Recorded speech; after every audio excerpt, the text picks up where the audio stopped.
As I sat by my grandfather's bedside in the dimly lit hospital room, his once strong hand now frail and trembling, I could sense the weight of his words even before they escaped his lips. His eyes, clouded with pain and something darker, locked onto mine with a desperation that sent shivers down my spine. "Don't let them put you in room 19, he rasped, his voice barely a whisper, but the urgency in his tone was unmistakable. I tried to brush it off as the ramblings of a dying man, the delirium of illness clouding his already fragile mind. But those words lingered in the air long after he fell silent. Room 19. It sounded like nonsense, irrational fear born from sickness. Months passed and life carried on, the memory of my grandfather's haunting warning fading into the background of my busy days. Until one fateful evening, when a searing pain ripped through my abdomen, sending me crumpling to the floor in agony.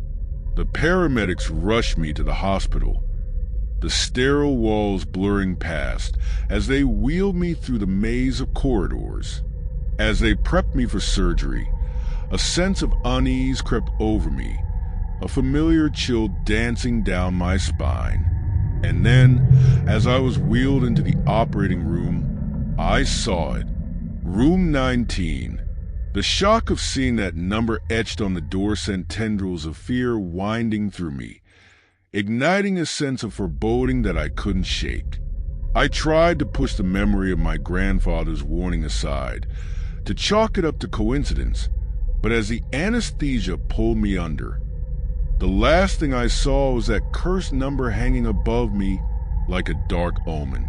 When I woke, groggy and disoriented, the first thing my eyes sought out was the room number, 19. A shiver ran through me, and I tried to push myself up, panic clawing at my chest.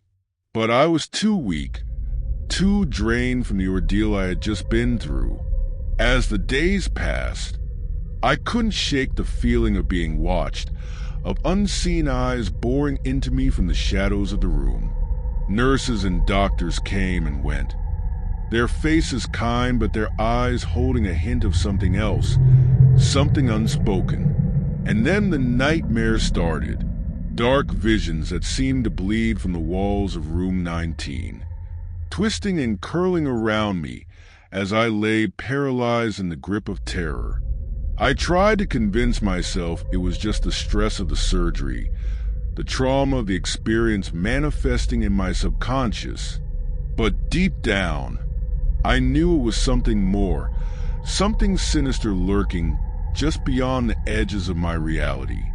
One night, as I lay awake, the harsh glow of the overhead light casting long shadows across the room, I heard it, a whisper, faint and distant, but unmistakably real. "Don't let them keep you in room 19, it hissed, the words slithering through the silence like a serpent's hiss. I sat up, my heart hammering in my chest, my gaze darting around the room, searching for the source of the voice. But there was nothing, just the sterile white walls and the cold, unyielding darkness pressing in on all sides. With trembling hands, I reached for the call button, summoning a nurse to my bedside. I tried to explain the voice, the creeping sense of dread that had settled over me like a suffocating shroud. But the nurse's expression remained impassive, her eyes flickering with something that sent a chill down my spine. Days blurred into nights, each one bleeding into the next in a haze of medication and fear. I pleaded with the doctors, begged them to move me to another room away from the oppressive weight of room 19, but they only smiled and nodded their reassurances, falling on deaf ears. And then one night, as I lay staring up at the ceiling, the room plunged into darkness.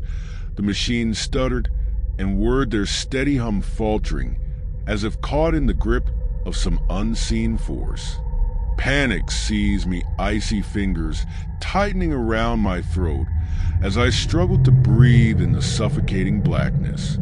And then a figure emerged from the shadow, a specter of my grandfather's warning made manifest, his eyes hollow and filled with a darkness that seemed to swallow the very light around them, locked onto mine with a fevered intensity that set me scrambling back against the headboard, my heart thundering in my chest.